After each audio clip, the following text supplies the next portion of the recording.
Shivkranti TV news अन्याय, अत्याचार, बेकायदेशीर कृत्य करणाऱ्या विरुद्ध शोषित पीडित न्याय देणारा एकच आवाज. Shivkranti TV Dinbandhu news. संपादक सत्यशोधक शंकरराव लिंगे. 73 87 37 78 अखंड हिंदुस्थानाचे निर्माते धनगरपुत्र सम्राट चंद्रगुप्त मौर्य पुढे चालून या देशाच्या सीमा अर्ध्या अधिक अशा खंडामध्ये विस्तारित करून जागतिक महासत्ता बनवणारे दुसरे महान सम्राट धनगर पुत्र सम्राट अशोक, या राज्यामध्ये स्वराज्याचे स्वप्न दाखवणाऱ्या राजमाता मासाहेब जिजाऊ, रयतेचे राजे छत्रपती शिवाजी महाराज, आटकेपार झेंडे फडकवणारे होळकरशाहीचे संस्थापक सुभेदार मल्हारराव होळकर, छत्रपती शिवरायांचं स्वराज्य खऱ्या अर्थानं या भूतलावर प्रस्थापित करणाऱ्या जागतिक कीर्तीच्या राज्यकर्त्या, या जगात जे कोण्या पुरुषाला जमलं नाही असं लोककल्याणकारी राज्य करणाऱ्या राष्ट्रमाता महाराणी अहिल्याबाई होळकर, जगज्जेत्या इंग्रजांना आपल्या पायाशी लोळाला लावणारे छत्रपती शिवरायांनंतर पहिला राज्याभिषेक करून अनभिषिक्त राजा झालेले, ज्यांना या देशाचं नेपोलियन बोनापार्ट म्हटल्या गेलं असे महाराजा यशवंतराव होळकर, या देशाच्या आद्य महिला स्वातंत्र्य वीरांगना भीमाई होळकर, ज्यांनी या देशामध्ये पहिल्यांदा आरक्षण ही संकल्पना मांडली, ते क्रांतीसूर्य महात्मा ज्योतिबा फुले, त्यांना तितक्याच समर्थपणे साथ देणाऱ्या क्रांतीज्योती सावित्रीबाई फुले, या देशात पहिल्यांदा आरक्षण ही संकल्पना अंमलात आणणारे लोकरशी राजा छत्रपती शाहूजी महाराज, या देशात खऱ्या अर्थानं आरक्षण रूपी अमृत तुम्हाला आम्हाला देऊन तुमचं आमचं कल्याण करण्याचा मार्ग ज्यांनी सुकर केला असे विश्वरत्न डॉक्टर बाबासाहेब आंबेडकर, लोकशाहीर अण्णाभाऊ साठे, राष्ट्रसंत गाडगेबाबा तुकडोजी महाराज आणि ज्या ज्या महामानवांनी तुमच्या आमच्यासाठी आपला देह झिजवला, ज्या ज्या क्रांतिकारकांनी तुमच्या आमच्या स्वातंत्र्यासाठी बलिदान दिलं, त्या तमाम ज्ञात अज्ञात महामानवांना विनम्र अभिवादन करतो. आज आपल्या या देवधाबा गावामध्ये धनगर आरक्षणाच्या लढ्याची ही ज्योत घेऊन आम्ही आलोय. या ठिकाणी या विचारपीठावर उपस्थित ज्यांनी खऱ्या अर्थानं जालन्याचं आंदोलन यशस्वी करत असताना या आंदोलनाचा शेवट सुद्धा यशस्वी झाला पाहिजे म्हणून आतापर्यंत सातत्यानं माझ्या सोबत आहेत असे सरपंच गोविंदआबा जाधव, संतोष भाऊ काळे, बाबासाहेब जोशी, विठ्ठल भाऊ आत्माने, निखिल भाऊ वीर, शिवराम वीर, त्याच पद्धतीने या विचारपीठावर उपस्थित शिवदास सुरळकर साहेब, चंद्रकांत भाऊ कवळे, मधुकर फासे साहेब, नांदुऱ्याहून आलेले शत्रुघ्न भाऊ पाचपोळ, अनिल भाऊ पाचपोळ, गजानन वाहक, कळूजी वैटकार, मोताळ्याहून सकाळपासून आमच्या सोबत असलेले गोपाल भाऊ, दिलीप भाऊ भिवटे, या ठिकाणी सर्वच मान्यवर, माझ्या समोर बसलेले सर्व मल्हार मावळे, माझ्या अहिल्यामाईच्या लेखी, तरुण मित्र, सर्वांना जय मल्हार. मी पहिल्यांदा अभिनंदन करेन या ठिकाणी गणेश सुशीर, ऋषी नेमाडे, दीपक बोरसे, अनंता देवनाले, कृष्णा सुशीर आणि त्यांच्या सर्व सहकारी मित्रांचं एकदा जोरदार टाळ्या आपण यांच्यासाठी वाजवा.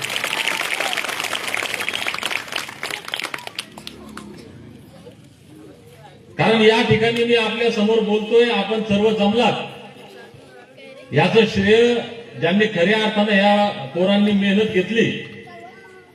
मला हे शेगावला भेट झाली ना आपली, शेगावला ही मंडळी भेटली आणि म्हणले की भाऊ आमच्या गावात तुम्ही या, आमच्या तालुक्यात या.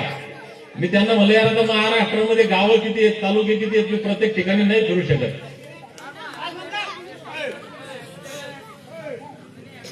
हा ऐका ऐका ऐका ऐका, ए भाऊ ऐकायचं ऐकलं नंतर बाहेर जाऊन ऐक. हा करू दे रेकॉर्डिंग, करू दे करू दे. ए दादा अरे या इकडं.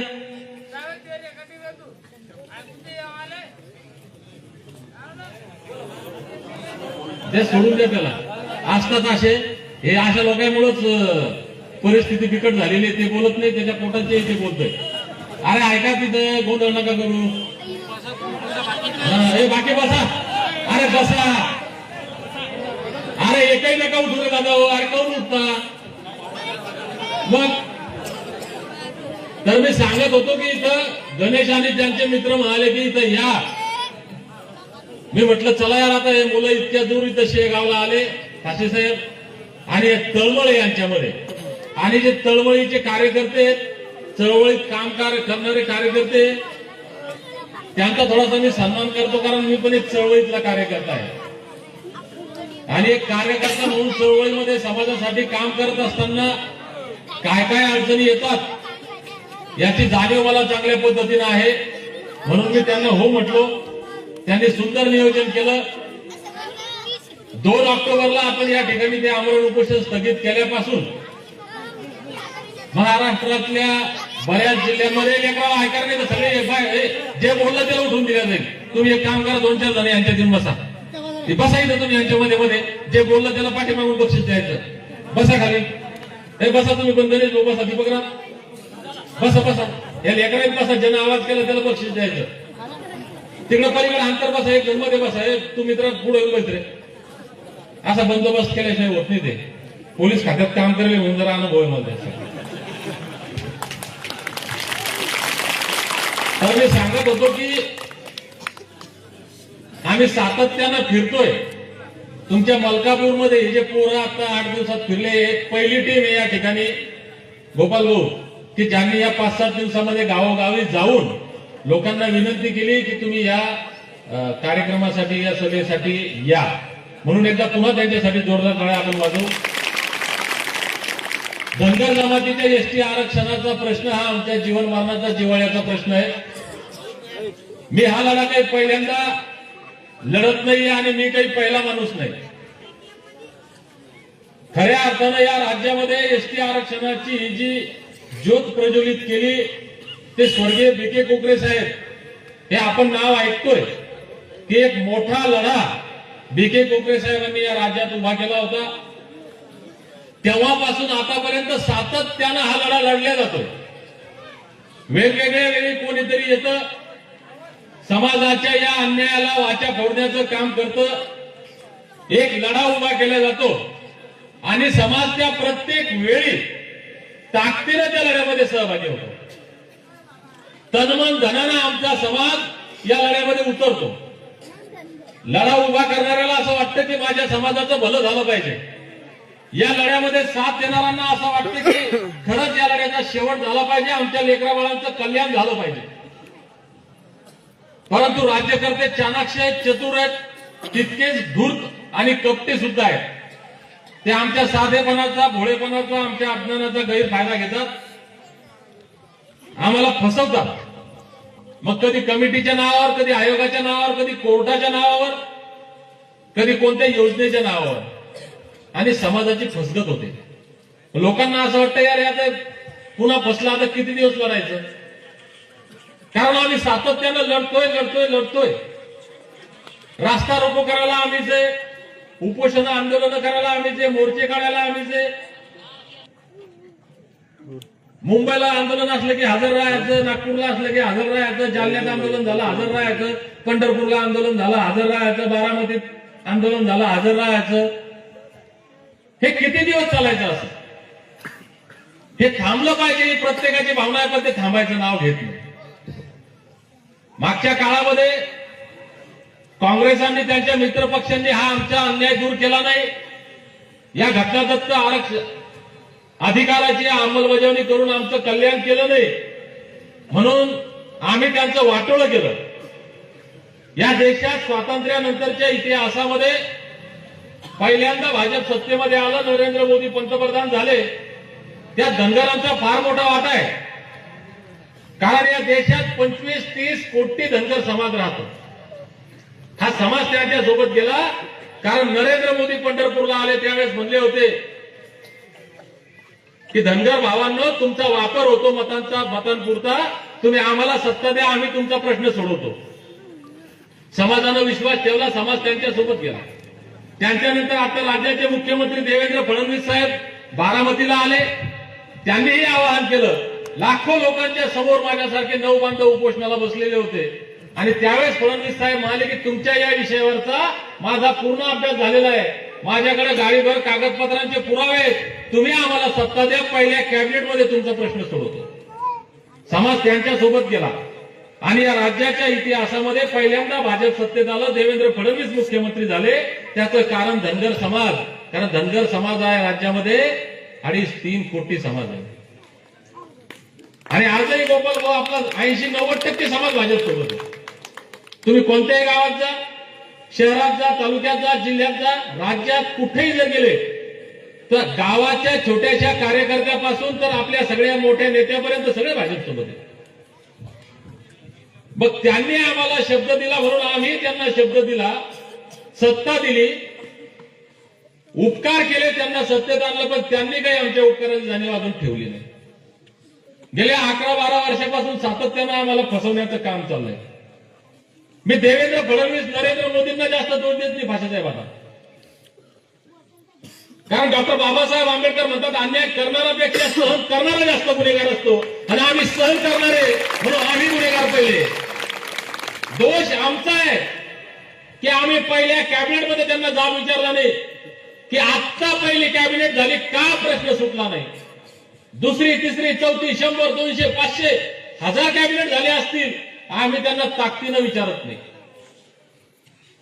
साधी गोष्ट आहे, आपण गावगाड्यामध्ये राहतो, एखाद्या माणसाला जर आपण 100 रुपये उसने दिले, त्याला आपण अडचणीच्या काळात मदत केली आणि आपण त्याला परत मागायला गेलो, तो काय म्हणतो, हो साहेब देतो, 2 दिवसांनी देतो, हो साहेब 4 दिवसांनी देतो, 8 दिवसांनी देतो.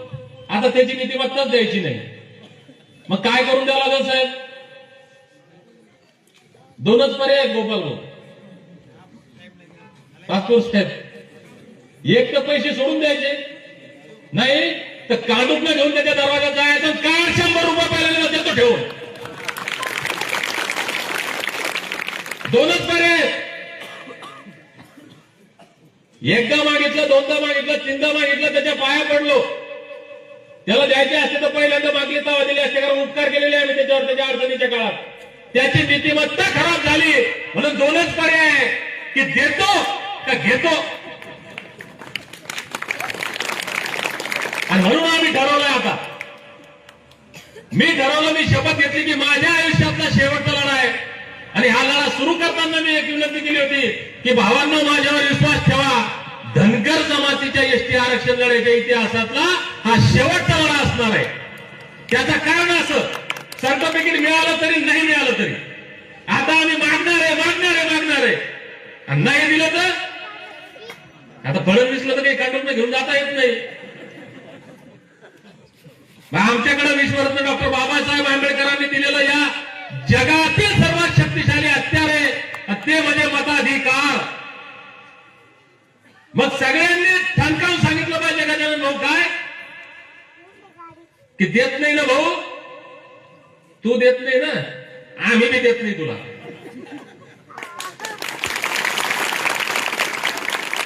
तिसरा पर्यायच नाही साहेब.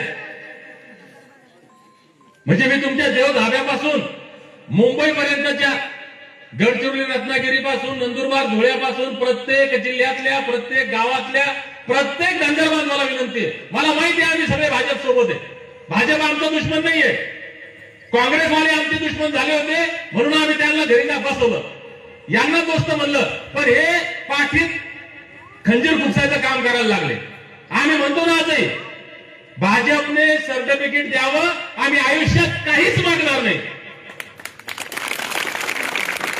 मी आजही या ठिकाणी जाहीर सांगतो, आम्हाला आमदारकी नको, खासदारकी नको, टेंडर नको, पैसे नको, काहीच नको. काय करायचं हे घेऊन? आमदार झाला म्हणजे काय त्याला काही वेगळी व्यवस्था आहे का? खासदार झाला, 1000 कोटी झाले, 500 कोटी कमवले, 100 कोटी कमवले, काही वेगळी व्यवस्था आहे का? सगळ्यालाच जायचंय. मी आता आपल्यात बोलतोय, माझा जालना इथून 150 किलोमीटर दूर आहे. घरी जाईल का नाही माहित नाही. तुम्ही सगळे उठून घरी गेले, झोपले, सकाळी झोपेतून माणूस उठता का नाही भरोसा नाहीये. माणूस आत्ता आहे, उद्या नाहीये. अरे मग जगता कशासाठी? तर जगायचं समाजासाठी प्रामाणिकपणे, सोबत काहीच न्यायचं नाहीये. म्हणून आम्ही ठरवलंय आम्ही जाहीर सांगतो, पहिल्या दिवशीपासून मी त्या उपोषणाच्या मंडपात सुद्धा सांगितलं होतं की भाजपला आम्ही दुश्मन म्हणत नाही, देवेंद्र फडणवीस यांना आम्ही दुश्मन म्हणत नाही, पण गोपाल भाऊ कुठपर्यंत, जोपर्यंत आम्हाला आशा आहे की हे देतय, ज्या दिवशी ठरलं, ज्या दिवशी आमची खात्री झाली गणेशराव, दीपकराव, की आता हे देत नाहीत, त्या दिवशी आमचा दुश्मन नंबर 1 देवेंद्र फडणवीस आणि त्याचा पक्ष हे म्हणायला लागलं आम्हाला. बरं, आम्ही काही वेगळं मागतोय का? मी जे तुम्हाला म्हणलंय शेवटचा लढा होणार त्याचं कारण सांगतो. ज्या संविधानानुसार हा देश चालतो, त्या संविधानानुसार जी 47 जमातींची यादी बनली आहे, त्या 36 नंबरला आम्ही आहोत. जे लपवून ठेवलं, आमच्यापासून चोरून ठेवलं, ते द्या. बरं, आज या क्षणाला आता या राज्यात, या देशात कायद्यापेक्षा सत्ता महत्वाची आहे, राजाची इच्छा महत्वाची आहे. राजाची इच्छा असली तर कायद्यात नसलं तरी होतंय. मागच्या काळामध्ये दिल्लीमध्ये नरेंद्र मोदींनी 10% ईडब्ल्यूएस आरक्षण दिलं. या देशामध्ये एकही आंदोलन झालं नाही, एकही मोर्चा झाला नाही, रास्ता रोको झाला नाही, उपोषण झालं नाही, साधं निवेदन अर्ज सुद्धा कोणी दिलं नाही की आम्हाला आरक्षण द्या. मोदीजींनी दिलं, देऊ शकतात, मालक आहेत ते. मग त्याच मोदीजींनी पंढरपूरला लाखो समाजासमोर सांगितलं होतं की आम्ही तुमचं आरक्षण देतो. काही अडचणी द्यायला? या राज्याचा राजा फडणवीस साहेबांनी लाखो लोकांसमोर सांगितलं होतं, दिलं पाहिजे. ते आता प्रेमानं देत नाही, म्हणून आपण थोडस आता त्या कांडुकण्याच्या भाषेत मुंबईला जाणार आहे. कारण आम्हाला असं वाटलं होतं गजानन भाऊ की जालन्याच्या आंदोलनामध्ये यश मिळेल. तुम्ही सगळ्यांनी कौतुक केलं, तुमचं धन्यवाद. पण दीपक बोराडे नावाला आहे. मी तिथं बसलेलो होतो, 2-3 दिवस बसलो, झोपलो, नंतर मग बराच झोपलो होतो. माझ्या सोबतचे सगळे जे सहकारी तिथं माझी काळजी घेण्यात आणि येणाऱ्या जाणाऱ्या लोकांची काळजी घेण्यात व्यस्त होते. आम्ही कुठंच नाही गेलो, कोण्या गावात गेलो नाही, लोकांना आंदोलनात या म्हणलं नाही, कोणाला पैसे दिले नाही, काहीच नाही. समाजानं हा लढा हातात घेतला, समाजानं मनावर घेतलं, समाजानं ठरवलं की आता हे संपलं पाहिजे, हे थांबलं पाहिजे, आमच्या लेकराबाळांचं कल्याण झालं पाहिजे. म्हणून समाजानं त्या लढ्यामध्ये ताकदीनं सहभाग घेतला. त्यावेळेस तो लढा उभा राहिला. तर आम्हीच काहीतरी कमी पडलो, त्याचे कारण आम्ही शोधतोय, उपाययोजना करतोय. आणि या लढाईचा पुढचा टप्पा मुंबईमध्ये, त्याचं कारण असं आहे की समाजाचाही समज झालाय की मुंबईत जाऊन प्रश्न सुटतात, म्हणून चलो मुंबई. आणि फडणवीसलाही कदाचित असं वाटत असेल, मी त्यावेळेसही सांगितलं होतं, 24चा जो मोर्चा होता तो इशारा मोर्चा होता. त्याचं कारण असं होतं की 8 दिवस झाले उपोषणाला बसलो, कोणी दखल घेईना. म्हणलं फडणवीसला असं वाटत आहे की दीपक बोराडे बसला, याचं काय जरा पाहू. मी त्या दिवशी फडणवीसला सांगलो होतो आणि आजही सांगतो की दीपक बोराडेचा लढा नाही, हा लढा महाराष्ट्रातल्या 2.5-3 कोटी धनगरांचा आहे. फडणवीस साहेब, हा आवाज दीपक बोराडेचा नाही. फडणवीस साहेब, अजूनही जरा डोकं ठिकाण्यावर येऊ द्या, मजाक मध्ये घेऊ नका. कारण जालन्याचं आंदोलन उभं केलं दीपक बोराडे, जालन्याच्या बाहेर कुठेच गेला नव्हता. मुंबईच्या आझाद मैदानात या सांगायला दीपक बोराडे प्रत्येक जिल्ह्यात फिरतोय. काय करावं सुचणार नाही तुम्हाला, कारण हा आवाज दीपक बोराडेचा नाही, हा आक्रोश दीपक बोराडेचा नाही, हा आक्रोश आहे महाराष्ट्रातल्या 2.5-3 कोटी धनगरांचा. तुम्ही दिलेला शब्द पाळा, आमच्या लेकराबाळांचं कल्याण करा. हे दीपक बोराडे फक्त तुम्हाला म्हणत नाही, तर महाराष्ट्रातला 2.5-3 कोटी धनगर म्हणतोय, देवा भाऊ क्या हुआ तेरा वादा. त्याच्यामुळे आता सुट्टी नाही. आमची विनंती आहे की अजूनही जवळपास 1 महिना बाकी आहे, निर्णय करा. आम्हाला हाऊस नाही मुंबईमध्ये यायची. मुंबईमध्ये येणं सोपंही नसतं. आमचे लोक रिकामे पण नसतात. काही मेंढरांमागे आहेत, काही शेतीत आहेत, काही मजुरी करतात. जे ते आपापल्या पोट प्रपंचासाठी व्यस्त आहे. आम्हालाही रिकामा बेजार करू नका, तुम्ही बेजार होऊ नका. मी महाराष्ट्रातल्या तुमच्यासह आता महाराष्ट्रातल्या जनतेला जे लाईव्हच्या माध्यमातून पाहतात त्यांना विनंती करतो. काल आम्ही एका आमदार महोदयांचा सत्कार केला. आमच्या जालन्यातल्या 3 आमदार महोदयांनी विधिमंडळात प्रश्न मांडला, त्यांचाही सत्कार केला. प्रत्येक तालुक्यातल्या, प्रत्येक मतदारसंघातल्या बांधवांनी त्यांच्या भागातल्या आमदाराकडे जा, त्यांना सांगा की आम्ही तुम्हाला मतदान केलंय का नाही केलंय? मग केलंय.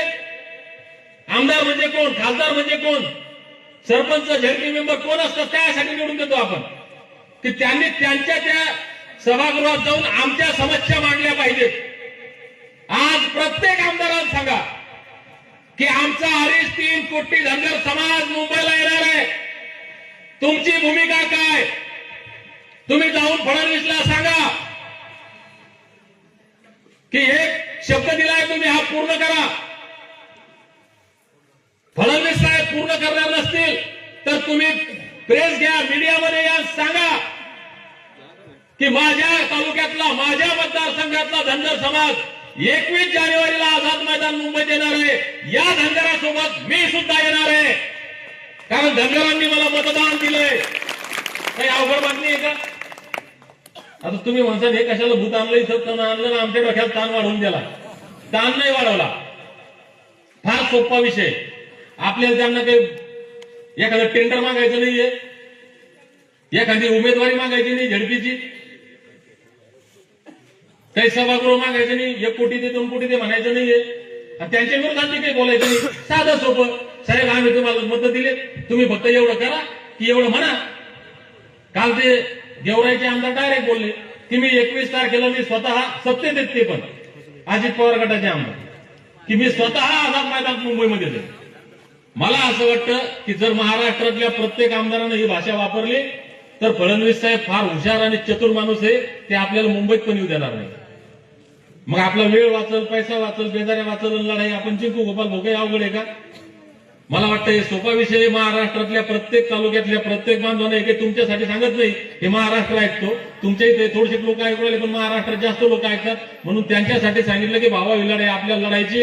सर्वात महत्वाची एक विनंती करतो, आमच्या हातामध्ये जो मोबाईल आहे ना, हा मोबाईल या देशातलं, या जगातलं, या भूतलावरचं सगळ्यात मोठं शस्त्र आहे. या मोबाईलचा वापर आपण असाही गुड मॉर्निंग, गुड नाईट, याचा वाढदिवस, त्याचा वाढदिवस, या नेत्याचा उदो, त्या पक्षाचा, त्या संघटनेचा उदो, या रिकाम्या भानगडीमध्ये आपण वेळ आपला खर्ची घालून त्या मोबाईलचा वापर करतो.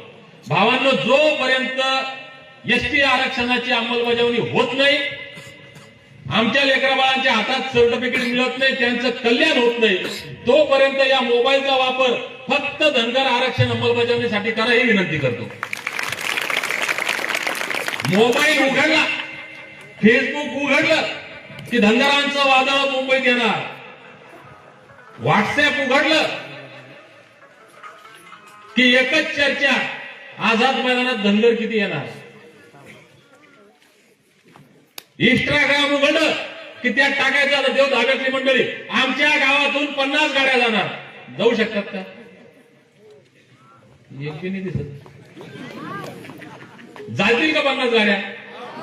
मग टाकता फेसबुकवर, व्हॉट्सअपवर, इंस्टाग्रामवर. मग शेजारच्या गावाला विचारायचं. आता कृष्ण बहुतेज टीम दीपकराव तुम्ही फिरले की नाही? आता कसं फिरायचं? आमच्या गावातून 50 गाड्याचं निवेदन झालं, तुमच्या गावातून कृष्ण भाऊ झालं, तुमच्या गावातून किती झालं, गोपाल भाऊ त्याच्यावर टाकाल काय जातं? आता गोपाल भाऊ समजा म्हणले की मोताळ्यातून 1000 गाड्यांचं नियोजन आहे. बरं, नाही केलं तुम्हाला कोणी काही बंदूक घेऊन येणार आहे का? त्याच्यानंतर भाऊ म्हणायला काय जातं? एकदा होऊ द्या. ही चर्चा जर मोबाईलवर चालली ना, ह्या सोशल मीडियावर प्रचंड वाच आहे गव्हर्नमेंटचं. त्यांनी जर ही चर्चा जरी नुसती ऐकली, जर तुमच्या मलकापूरमधून 500 गाड्या चालल्या, मोताळ्यातून 500 गाड्या, नांदुऱ्यातून 500 गाड्या असं म्हणलं तरी साहेब, तर ते म्हणतील अरे बाप, एवढ्या गाड्या इथून करायचं काय इथं? तिकडंच थांबा रे बाबा, तुमचं काय मी मिटवून टाकतो. फार सोपं आहे. तुम्ही रेल्वे, काळ्या बाजूला यायची चांगली सल्ला दिला आहे. तुम्ही रेल्वेला यायला, इथून तुम्हाला यायला फार सोपं आहे. एक विनंती कराल की तुम्ही या, तुमच्या सोबत आमच्या अहिल्याबाईंच्या लेखी सुद्धा आहे, सगळ्यांना यायचंय काही बरं का. आणि सगळ्यात महत्वाचं, ज्यांच्यासाठी हा सगळा खटाटोप चालला, या लेकरांना सुद्धा मुंबई घेऊन या. किती लोक आहेत? किती लेकर येणार रे? घरी जायचं, पप्पा सांगायचं, मम्मी सांगायचं, मला मुंबईला जायचं. आपण मामाच्या घरी जायला, नवीन ड्रेस घ्यायला भांडतो की नाही, तसं प्रत्येक लेकरांना भांडायचं, मला मी मुंबईला जायचं. कारण हे लेकरं शाळेच्या गणवेशात मुंबईच्या आझाद मैदानात आले पाहिजे. तिथे त्या मरीन ड्रायव्हर पुस्तक हातात घेऊन लेकरं अभ्यास करतील, त्या मुंबईच्या रस्त्यावर बसून आपले लेकरं हातात पुस्तक घेऊन अभ्यास करतील, कारण फडणवीस साहेब तुम्हाला आम्हाला घाबरत नाही. त्यांना माहिती आहे की हे सगळे आमच्या सोबत आहेत, आपल्याला फसवायचे सगळे फंडे त्यांना माहिती आहे. पण हे नवीन जनरेशन आहे, या जनरेशन मध्ये जर या संघर्षाची आग गेली, या लेकरांमध्ये जर क्रांतीची ज्वाला पेटली, तर फडणवीस म्हणतील अरे बाप, ह्या यायला हे स्टेजवर बसवलेला आम्ही उल्लू बनवतोय, यांना उल्लू बनवणं कठीण आहे, भविष्यात हे आमचं वाटोळं करतील, म्हणून यांचं कल्याण करा आणि आपलं वाटोळं करणं टाळा. म्हणून लेकरांचा सहभाग महत्वाचा आहे. दुसरं कारण त्यांना सुद्धा कळलं पाहिजे आयकर बाळावर की हा संघर्ष त्यांच्यासाठी चालला, हे फुकटात नाही झालं. त्यांच्यासाठी आमच्या कित्येक भावांनी आत्मबलिदान दिलं, शेकडो बांधवांनी त्यांचं रक्त आटवलं, जीव धोक्यात घातला, उपोषण केली, हजारो बांधवांवर आमच्या गुन्हे दाखल आहेत. किती पैसा आणि किती वेळ समाजाचा या लढ्यामध्ये वाया गेला याचा आपण गणित नाही करू शकत. हे लेकरांनाही कळलं पाहिजे हा संघर्ष काय आहे. म्हणून लेकरांसह आपल्याला जायचं. मी मीडियामध्ये बोललोय 2 महिन्यापूर्वी की मुंबईत धनगरांचे मल्हार मावळे येतील, आमच्या अहिल्यामाईंचे लेकरं येतील, अहिल्यामाईंचे लेकी येतील. हे जगातलं सगळ्यात वेगळं आंदोलन होणार आहे, कारण यात मुलं सुद्धा येणार आहेत आणि मुंबईतले सगळे गर्दीचे रेकॉर्ड तुटणार आहेत. तुटतील का नाही? कारण भावांनो, हा लढा माझा नाही, हा लढा तुमचाही नाही. कारण मी होती ती नोकरी सोडून ऐक रे बाळा, तुला बक्षीस द्यायचं का? बक्षीस द्यायला बसा पाठीमागून. कारण आता मी होती ती नोकरी सोडलो. तुम्हाला आता सर्टिफिकेट मिळालं तर यातलं एकही नोकरी लागणार नाही, तिकडे बसलेले पैकी लागणार नाही, आमच्या मायमावलेलाही लागणार नाही, आरक्षणाचा फायदा आम्हाला नाही. मग ही लढाई कोणासाठी आहे? तर ज्यांच्यासाठी आम्ही दिवस रात्र राबतो, त्या लेकरांच्या भविष्यासाठी, आमच्या लेकराबाळांच्या कल्याणाची ही लढाई आहे. म्हणून तसंही आम्ही आमच्या लेकराबाळांसाठी जगतो. एक शेवटची लढाई आमच्या लेकराबाळांसाठी लढू. आपण सगळे, मी खात्रीनं सांगतो, महाराष्ट्रातल्या प्रत्येक बांधवांना जर हे ठरवलं, मनावर घेतलं, तर ही लढाई संपणार आहे. कारण साहेब, किती वेळ गेला, किती पैसा गेला आपला, किती दिवस चालायचं आंदोलन. जो संघर्ष आम्ही केला तो संघर्ष यांच्या वाट्याला आला पाहिजे का? हाच संघर्ष थांबला पाहिजे, आमच्या लेकराबाळांचं कल्याण झालं पाहिजे. म्हणून सर्वांना विनंती करतो, आजपासून मुंबईला जाईपर्यंत, मुंबई परत येईपर्यंत आपले नाते गोते, पाहुणे रावणे, मित्रमंडळी या सगळ्यांच्या मोबाईलमध्ये एकच मेसेज आला पाहिजे, मेसेज गेला पाहिजे, एकच चर्चा झाली पाहिजे की आम्ही मुंबईत चाललो. आमच्या ताईने फोन केला की आता खुशाली विचारायची नाही. आपण फोन लावतो, समजा आमच्या आईने फोन लावला लेकीला, बाई बरं चाललं का, काय चाललं, असं नाही विचारायचं. बाई आमच्या गावातून तर 50 गाड्या चालल्या मुंबईला, तुमच्या गावातून किती येणार आहे, आपण असंच म्हणायचं. आता आपण बी पाहुण्या रावण्याला फोन लावला आणि विचारलं, आपण विचारतो जनरली, पाऊस पडला का, कापूस किती आला, सोयाबीन किती झाली, तुमच्याकडे केळी किती आली, आपण विचारतो. आता हे नाही विचारायचं. आमच्या गावातून तर 50 गाड्याचं नियोजन झालं, बाहेर येऊ राहिले, लेकरं बी येऊ राहिले, तुमच्या गावात काय नियोजन? मग ते म्हणते की अरे देव धाब्यावरून 50 गाड्या काढल्या, म्हणजे आपल्याला लाजगाचं 5 तरी काढले. आणि अशा पद्धतीने ही चळवळ जर व्यापक झाली, हा लढा जर सगळ्यांनी मनावर घेतला, हातात घेतला, तर याचा शेवट होईल. मी परत एकदा आपल्या सर्वांचे आभार या ठिकाणी व्यक्त करतो की आपण एवढ्या मोठ्या संख्येने या ठिकाणी जमलात. आपली दिलगिरी व्यक्त करतो की 4 वाजता सुरू होणारा कार्यक्रम इतक्या उशिरा सुरू झाला आणि एवढ्या थंडीमध्ये सुद्धा 8 वाजत आले तरी सुद्धा आपण या ठिकाणी बसलात, आमचा आदर सत्कार केला, वाजत गाजत आपण गावामधून आमची मिरवणूक काढली, आमचं सगळं ऐकून घेतलं. त्याबद्दल सर्वांचे आभार व्यक्त करतो. पुन्हा एकदा गणेश आणि त्यांच्या टीमचे अभिनंदन करतो. समाजातल्या प्रत्येक बांधवाला विनंती करतो की भावांनो, समाजामध्ये ज्यावेळेस कोणी नवीन काम करायला लागलं, समाजाच्या जागृतीचं काम करायला लागलं, मग तो कोणत्या पक्षाचा आहे, कोणत्या संघटनेचा आहे, कोणत्या विचारधाराचा आहे, कोणत्या गावाचा आहे, याचा विचार न करता तो समाजाच्या कल्याणाची, समाजाच्या भल्याची भाषा बोलतो ना, त्याला आपण साथ दिली पाहिजे. कारण ही चळवळ टिकली पाहिजे, हा लढा टिकला पाहिजे, चांगल्या लोकांना बळ आपण दिलं पाहिजे. म्हणून त्या सर्व पोरांचं मी कौतुक करतो, अभिनंदन करतो की त्यांनी या कार्यक्रमासाठी मेहनत घेतली. परत एकदा सर्वांच्या मनापासून आभार व्यक्त करतो आणि थांबतो. धन्यवाद. जय हिंद, जय भारत, जय मल्हार. धन्यवाद भाऊ. नाही थांबा.